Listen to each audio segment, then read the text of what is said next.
Good evening.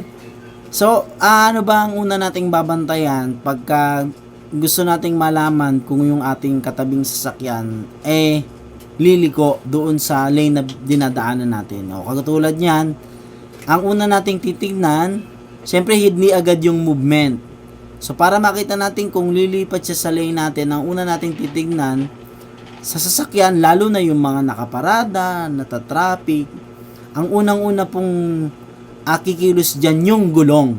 So pagkakabig ng manibela, pakaliwa, kung nasa kaliwa tayo, kikilos po agad yung gulong niyan. So sa mga ganong situation, be aware na yan lilipat sa lane natin. No? Pwede tayong makakaiwas o makakapagbusina, ma-aware natin sila at tayo aware din kung lilipat ba yon, dahil una natin tinitingnan yung gulong, then yung movement.